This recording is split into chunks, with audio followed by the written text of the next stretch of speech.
Alrighty, everybody. Welcome back to another episode of some rare petro content. Today we have, I believe, the fourth episode of our Industry Leaders Spotlight series. Today I am joined by Joe Nahama. Thanks for joining us, Joe. Thank you. Of course. Joe Nahama is the CEO of PetroRock LLC, which operates acreage in Santa Maria, California. PetroRock is associated with Vaquero Energy, which has production in California, Wyoming, New Mexico, and Texas. Mr. Nahama has over 30 years of experience in the oil and gas industry and has degrees in geology, petroleum engineering, and a certificate in finance. Joe and his father founded another E&P company and can provide insight for entrepreneurs and industry professionals currently navigating the oil and gas landscape. If you'd like to learn more about Joe or contact him, we direct you to petrorock.com, spelled as is, lowercase, no spaces. And I think it's about time we get into the interview. Let's do it. All right. So first, the background. Where did you come from? How did you get into the industry? When did you start a business? When did you become a leader? Okay. Well, those are great questions. I think this will say it all. I don't know if you guys can see this. Oh, no, of course. Is that you? Me. That's me. I'm 4 years old, and my dad has just drilled a gas well in Sacramento Valley. And my mom is holding me, and you can see how safe everything was in the 1960s.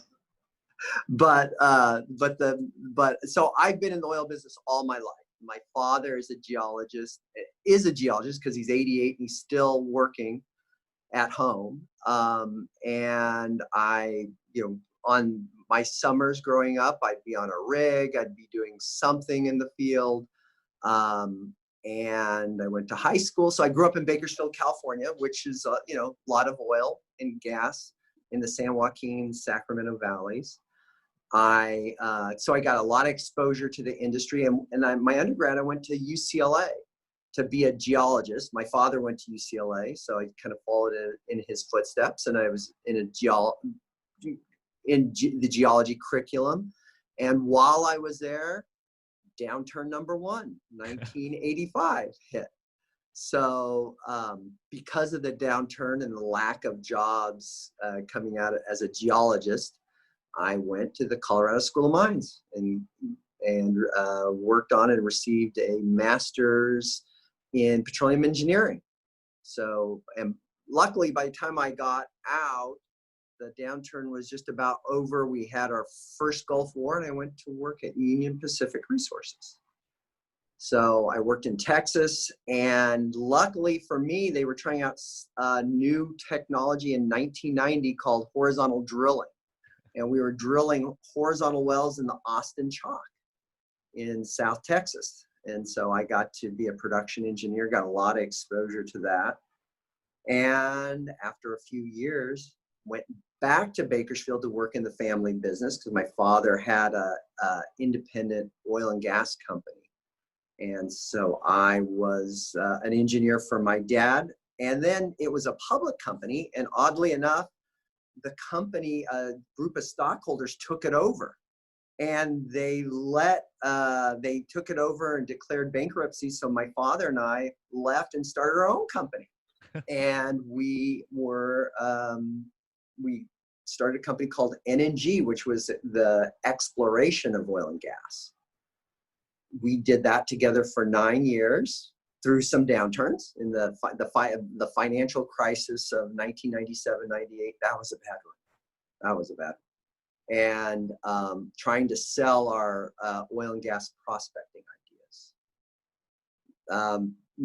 Going forward, I worked with my father in 9 years about, but my wife, who also is a petroleum engineer from Colorado School of Mines, we wanted to start a family and have a kid. And about that time from Nahama Natural Gas, I got fired by myself. So I fired myself because I needed a salary. So I went and I got a job at Vaquero Energy in 2002. And I've been here ever since. And in the meantime, at Vaquero, we got a group of investors together and started another company called PetroRock. And I've been involved with PetroRock since 2008, and I became CEO of PetroRock in 2014. And so here I am. That brings us to present day, huh? Yeah. It seems like you've been pretty involved, like you said, your whole life. I think I read somewhere that even in high school, you would go over logs for 50 cents an hour with your dad. Yeah, I did. I did all my dad's filing of logs and he paid me 50 cents an hour. We go over them. And that's when I always wondered why my dad would just stare at the wall and all these pieces of paper with squiggly lines. And he was just looking at logs, looking at where to drill, Mhm. putting the puzzle together.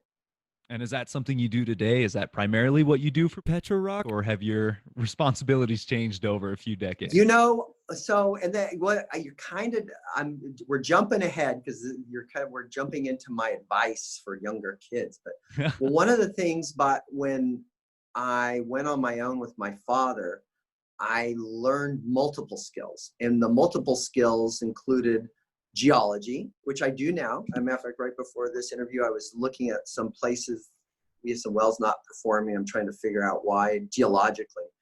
Did engineering, but I also started doing land work, and I did regulatory work, and finance work. And so I kind of broadened my skills to do everything. And that helped me at the time in 2002 when the oil price was about 20 bucks.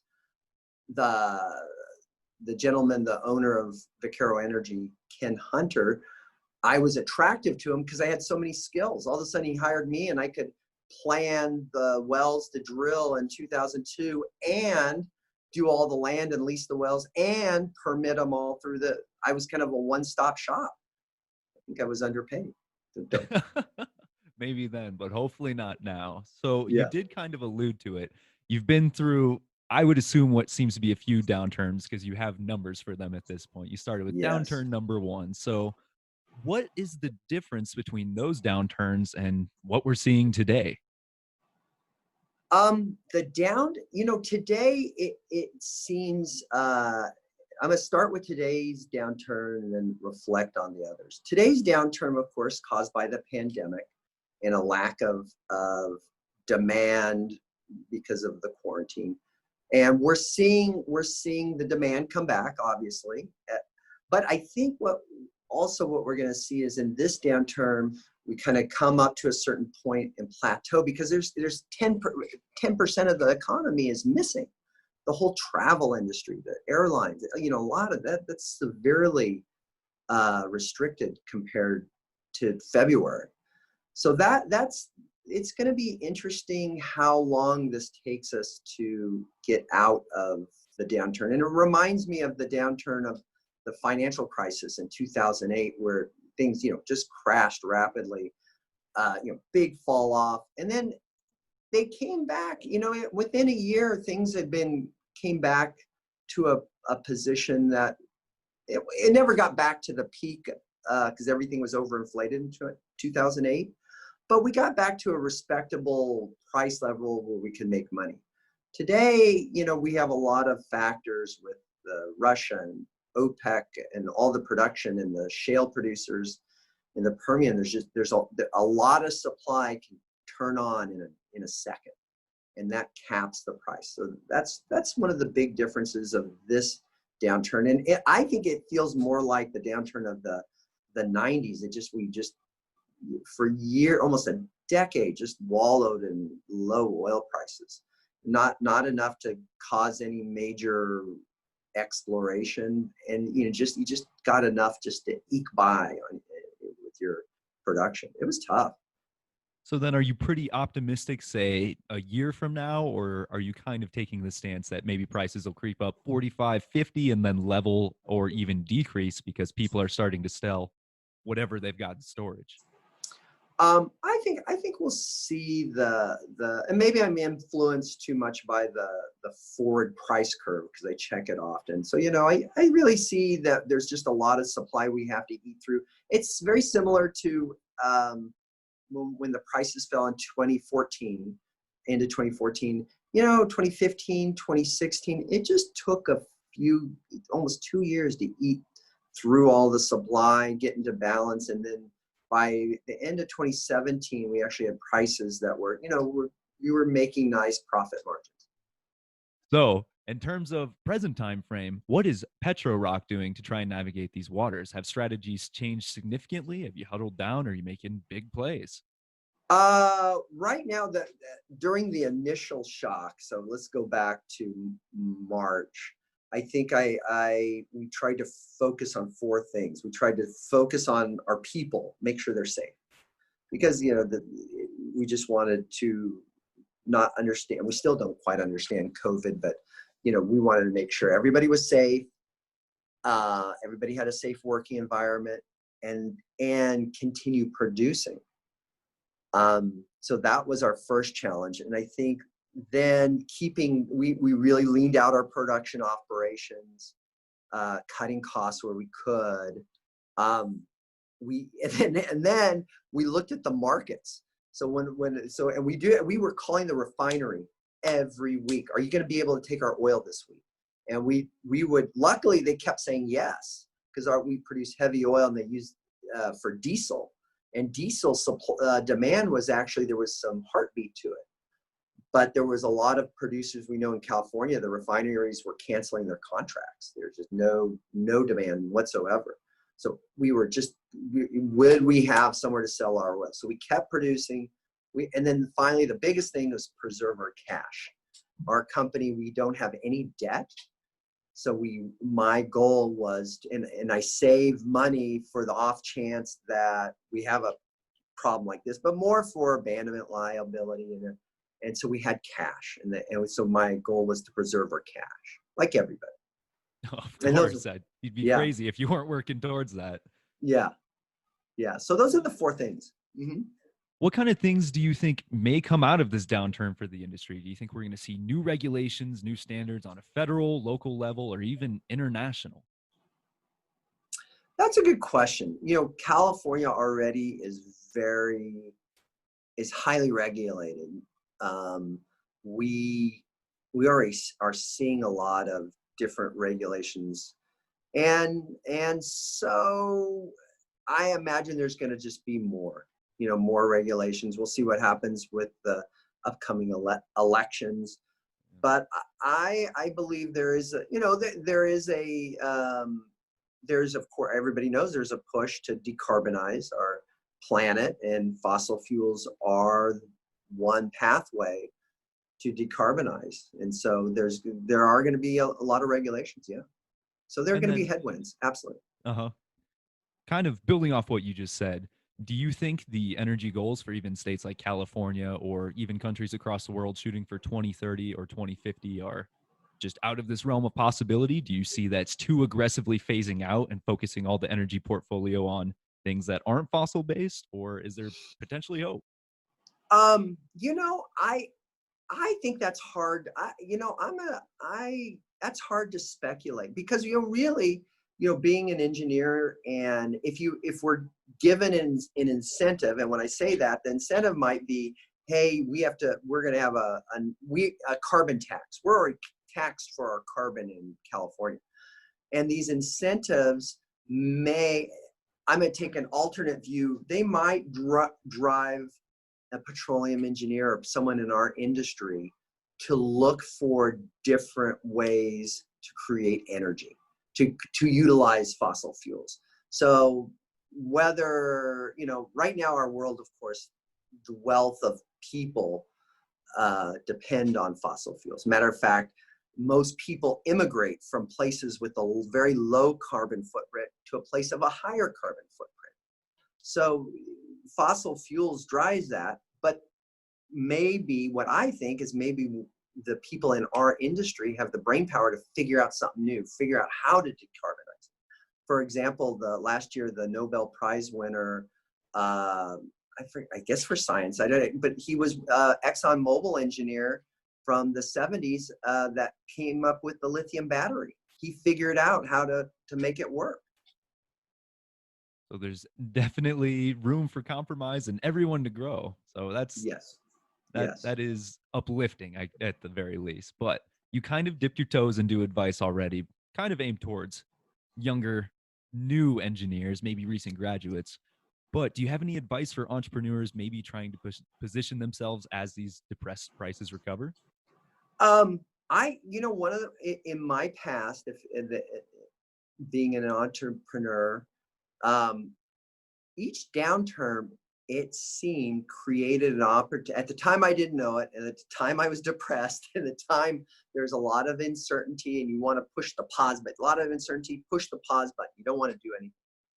However, each time there was a downturn, it shifted my life trajectory in the positive.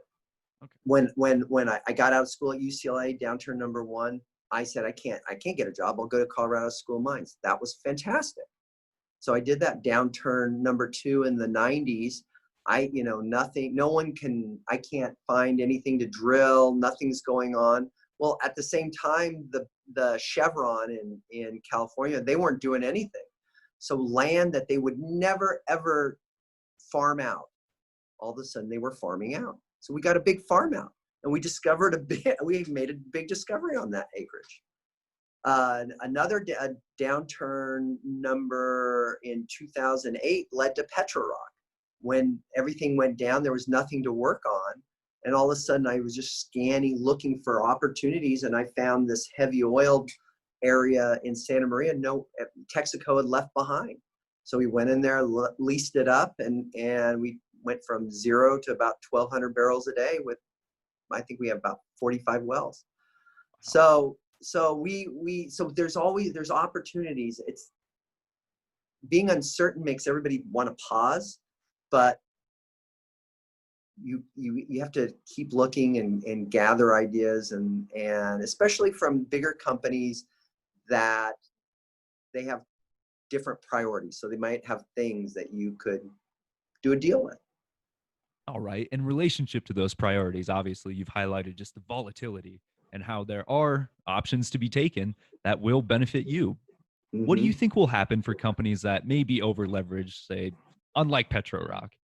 Does that allow for opportunities for those smaller companies and new entrepreneurs, or will the bigger companies come in and take the majority of that market share? That's a good question. That is a really good question, because a lot of want to see how that, because it is different than the past downturns, because a lot of the past downturns I was dealing with Chevrons and the big companies that had good balance sheets. Now you're dealing with companies that may be private equity backed or highly leveraged, and the bond holders might turn into the equity holders, and how they divvy up lands or asset sales that might look different than it did in the past. So that is that we'll see going forward. But if they're lower priority projects that you think you can do, there's still a chance to talk to these people, but it might be after they go in bankruptcy. That's a tough one. So time will tell on that one, huh? Mm-hmm. Yes. And then going back to recent graduates like myself, or young people who are trying to get that edge, it seems like one of the best things you advised was take pretty much any job you can get. Try to make yourself well-rounded and a valuable asset. Any other things to build off of that? Yeah. So yes. So going back to, so I have two things, and that's number one is layer your skills. Learn. I constantly, and my kids think I'm a idiot, but I'm constantly learning and doing stuff. And they're, Dad, come on, I just want to play Fortnite. But really, it's this constant learning of skills. That whether I do a lot of driving, so I learned a lot about finance. I learned a lot about just current events, statistics. I'm very interested in AI and how we can apply it in our small oil field. So layering those skills. So constantly do that if you're young. The second thing I would say if you're young is, I don't know if you ever, well, it's coming on Disney Plus. Here it is. Your Disney Plus in July, the movie Hamilton. And why do I say Hamilton? So the movie Hamilton, there's a song in the movie or in the play. I don't know if you saw the play or how many listeners saw it, but there's a point in the play where Alexander Hamilton is negotiating with Thomas Jefferson and James Madison. They're foes, diametrically opposed. And there's a song that comes on, and that song is "Be in the Room Where It Happens." And what happens is those Hamilton, Jefferson, Madison, they go in there, they negotiate, where Hamilton wants to change the banking system in the United States, and Jefferson and Madison just want to put Washington, D.C. and Virginia. So they agree. But the only reason, if you listen to the song, the reason they agreed, because they were in the room where it happens. And that is one of the things I got to say to all young engineers, anybody, is be in the room where it happens. There was a study done at UCLA. It's the 7-38-55 principle. When you go and email someone or text someone, you're just giving them words. That's 7% of someone's decisions made on words. 38% is made on the tone of their voice and how they sound. But the most impactful thing for getting someone to make a decision or recognize you is 55% is being present. They can see your body language, your emotion in your faces. And I think that's really important for people to put down, not always just use phones and texts and everything. Pick up the phone, go meet in person, and use, if you have skills, everybody has skills to talk and be personable, use those with someone. And I think you will be able to get more of what you desire. I would have to completely agree with that. I've applied to so many jobs and positions on LinkedIn's Easy Apply, and then it gets dumped into a pool of 400 other applicants, and it's hard to differentiate yourself. So if you can walk in the door, make an impression, that's definitely something great. But back to that first point, differentiating yourself, always learning. What is your opinion, maybe moving forwards, or say someone is in high school listening to this, thinking about pursuing a degree in petroleum engineering? Do you think it would be viable to go through a formal education, or maybe start self-learning, just get into the field and try to expose yourself? Clearly there's cases to be made for both, but what will be most valuable? Well, I'm going to, let's take the pandemic aside. Let's go with the scenario that you can go back to. Actually, Mines, we have some neighbors, Mines will be having classroom education next in the fall. There's one thing about going to the mines and being there instead of studying it yourself, is you get to interact with your professor and your students, and you're kind of brought to a higher standard. And I noticed this with my children doing distance learning. Once they were distance, you don't have that same standard, and you really have to have a big internal drive to do that. So going to get a formal education would be wise. And then the one thing about the oil industry, they always, I'm sure let's do another scenario. Prices recover, they're in the $50 range. There's internships, there's opportunities that you don't get unless you're going to a formal petroleum engineering curriculum, a school with it. So definitely need to establish a balance of both, but education's a good way to get in the door. Yeah, that's my opinion, but it's been many years since I went to school, so maybe things have changed. Tuition's changed for sure. I've read some statistics about tuition back from the 80s and 90s that sound a lot more attractive than the options they have today in this past year. Absolutely. Yeah. Well, I think that about wraps up everything we had to say. Is there anything else you wanted to speak about or promote? No. I think we gotta. I think the one thing I did learn, I mentioned the downturn, my second downturn in the 90s, and that's when I went to Mines. Prior to when I got there, the classroom size, they were in the couple hundred, maybe 250 kids in petroleum engineering. By the time I got there, the senior class was 28. Mm-hmm. So it really had whittled down. My people that I graduated with, because I actually had to go through the undergraduate program too. A lot of the people, we were just, there was kind of this missing segment of engineers that, there was just so few engineers. Now come fast forward to today, people in my age range, because of that downturn, there's just not many of them. So you learn, you stick with it, you go, because the oil business is volatile. It will go down, but it will go up. And if you're positioning yourself well, you might be there when it's time. I think we were talking about that, last week, that if you take the class size and plot it with oil prices and offset it about 3 years, they match up almost perfectly. But with that Really? 3-year offset, Yeah. not as easy I to believe see. it. I believe it. Yeah, classes are certainly getting smaller next semester. I know a lot of kids under me who were transferring out of that major, and they're going, Oh, man, really? I don't know how you do it, but I'm excited to stick around. I want to be one of the remaining when things do get better. So Yeah, hopefully I can continue to learn and round myself like you've described. yes, So, yes. so thank you again for taking the you're time to come to us today. you're very welcome. If you need to learn more about anything that Joe does or his business, go to petrorock.com, all lowercase, one word.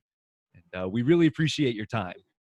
Oh, thank you for having me. I Of appreciate it. course. Until we see you next time, everyone, take care.